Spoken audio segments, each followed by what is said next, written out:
Let's talk about this book.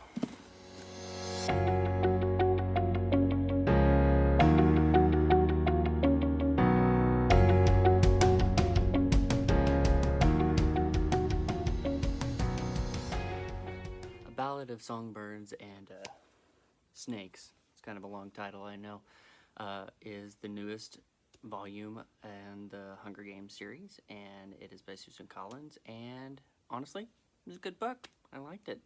I'm not gonna wait until the very end to tell you my stars rating or whatever. It's on Goodreads, and it's 4 stars. Wish I could have given it 5, but I couldn't, and that's what we're going to talk about. This book, obviously, if you hadn't heard, is a prequel to the original Hunger Games trilogy that came out about 10 years or so ago, and it's about Snow. So we're actually talking about the villain of the actual Hunger Games trilogy. Now, I never actually considered Snow to be the actual antagonist of the original trilogy. Really, he was just a part of the actual antagonist.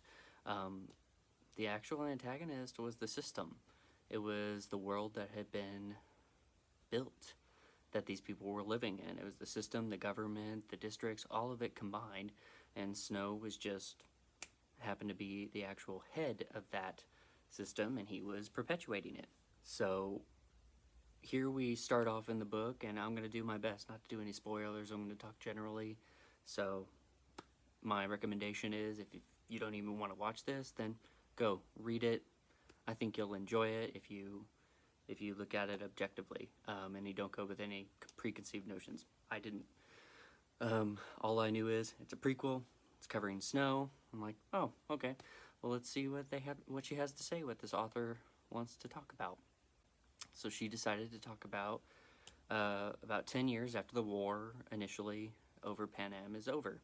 So districts had risen up, 13 is gone, and now we're 10 years after the war. The Hunger Games have been going on, but they're just not much of a thing. They're just there. They're part of the treaty that was signed, and people are just kind of going about it. And this year, though, it's the 10th Hunger Games, and they've decided to maybe spike some more interest. They're going to put in mentors, and obviously they don't have winners from the last Hunger Games. The people who won essentially got shipped back to their districts, and that was it. You know, thanks for participating. No trophy, even, as far as I know. They just came, they lived, and they went back home. So Snow is going to be a mentor. He's one of the students at the academy, and he's going to mentor one of the newest recruits, and he ends up with the girl from 12. So that's the essential story, the basis of the story.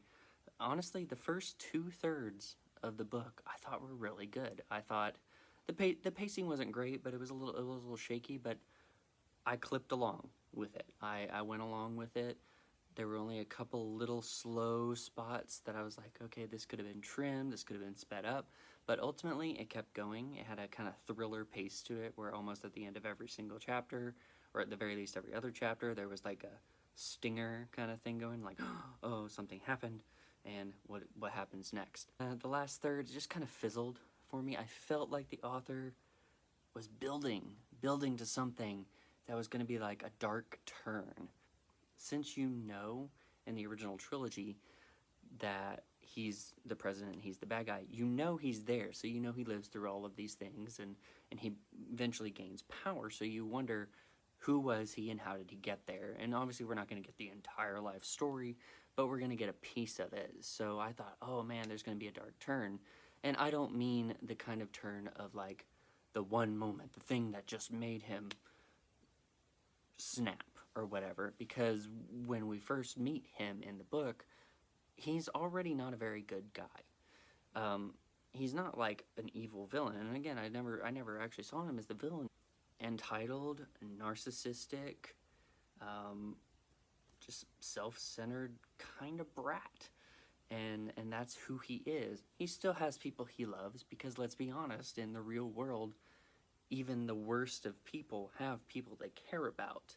Now, there may be very few of them, and they may only be mom, sister, brother, dad, whatever, but they have a few people. They're humans. So I like that it painted him as a human being who had just a small group that he actually cared about, but then the rest were kind of just things and people to use. They were just there as stepping stones along his journey, and they were going to be used for however he could use them. He would put on a nice facade, he'd put on the everything, and we're also introduced that he was from a rich, prominent family who is now poor, and they're at risk of losing all of that status because they essentially have no money. But he keeps up that appearance that he does, and supposedly nobody knows that he doesn't have any money anymore. But he's trying to keep up those appearances. So that's really, really important to him. That's the narcissistic part of him. So once we get past that and start getting into how the games are going to be run and what they're going to be doing, and we just see more and more of his inner monologue, which in this I find as a character is hard to do for a character. The only other time I've seen it is in Wheel of Time with Matrim Cauthon, who we see him thinking this and feeling this, and then he does this, and it's almost completely opposite to what we're seeing go on in his head, but it makes sense and it flows through, as opposed to being like, wow, there's a total disconnect. Whereas in this book, I think Susan Collins did it fairly well, that we see what's going on in his head, we feel his feelings, and then we hear him say this. And we're like, well, obviously that was a calculated thing to say, and he's not actually, concerned or feeling for somebody, because we just saw his actual feelings. So she did a good job portraying this kind of complex character who you see inside their head. We know what they're actually feeling. We see what they say, so we can actually see the reaction of the other characters, because they don't know what's going on in his head. They might suspect, but they're not sure. So all they're hearing is that. All they're hearing is his words and seeing his facial expressions and seeing what he hopes is his facade. And so I think that was a really good way of portraying this character. And a lot of people, some of the reviews I've already seen are like, oh, I wanted to see the slow descent, and the descent wasn't there. I'm like, this is not about his descent into being this horrible president and evil, user of the games. It's his ascent. It's coming from everything down to nothing, and then building himself back up to everything, at least as he sees it in his mind. So that's where we get left with him. And in that last third of the book, it just kind of fizzles out, and it doesn't go to the grandiose stuff that I think it could have gone to. It could have gone dark. It could have gone heartbreakingly, painfully, manipulative and terrible, but instead it kind of fizzled into a love-ish story that's not really a love story. It is a lot more manipulative, and again, he's narcissistic, so it's possessive. It's like, she's mine, and not, oh man, I love her and I would give anything for her, because we realize he wouldn't give anything for her. He doesn't want to give anything to anybody, and he wants to get everything for himself. So it feels like the 2/3 were pretty strong. The last third was just kind of fizzled a bit, and it dragged, and then suddenly, boop, it ended. It had a quick climax, and it ended, and then we get the epilogue, and so on, and I'm like, oh, that's just a little disappointing. And honestly, that's why I give it 4 stars instead of 5. I wanted to give it 5. And maybe I could argue for less than 4. But quite honestly, it was probably in some ways more entertaining for me than the original Hunger Games trilogy. Katniss was never very, very intriguing. She was just an audience proxy for the most part. But Snow, as this character, seeing kind of who he is, the reasons the games became what they did, and then just seeing how he feels about it, you sympathize with him. Not in the sense of, oh, poor baby, you poor lamb, as it actually says in the book. It's not, oh, you poor baby, oh, you poor lamb. It's I get it. I sympathize where you are. I sympathize where you're coming from, but you're still wrong. You're still not doing the right thing, even though you kind of think you are. And I understand your thought process, and a lot of it, I think he even knows it's technically wrong. He even kind of alludes to that in his thinking, but it's that selfish part of him. It's that narcissism, it's that selfishness that we see throughout the book and throughout his thought process that shows us he's always been like this, and he thinks this is the better option. He feels in his superiority that this is right. So it's really interesting to see that in a character, in a character study. And, you know, this is a prequel. I know a lot of people will probably be disappointed. They'll be disappointed because they wanted to see the proto-Hunger Games.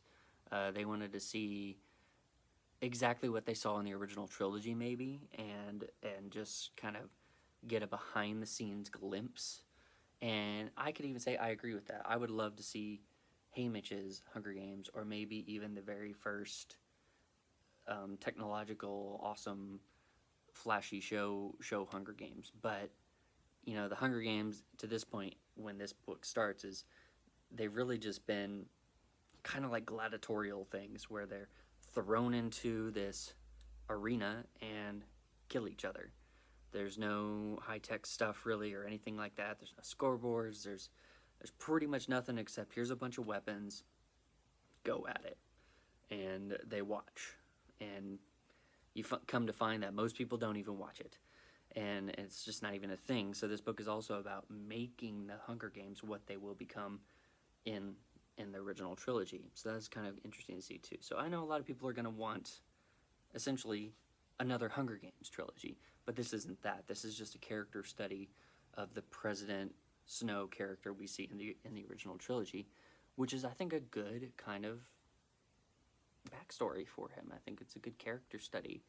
We don't get enough of that in villains, and though, again, I didn't see him as the antagonist, he was definitely a villain from the perspective of the people we were following in the Hunger Games, but I just didn't see him as the antagonist, the big bad lord or anything. He was just the guy in charge, and he was trying to keep the peace how he saw fit, and he saw himself as superior. He said, where I'm better, I know what I'm doing, you are practically livestock, so I need to take care of you, and this is the best way to do it instead of the other ways we would do it. And you see some of that thought process throughout the book, so it's definitely a recommended read. Don't shy away from this. If you love the Hunger Games, I think you'll enjoy this. Maybe you won't like it as much as I did.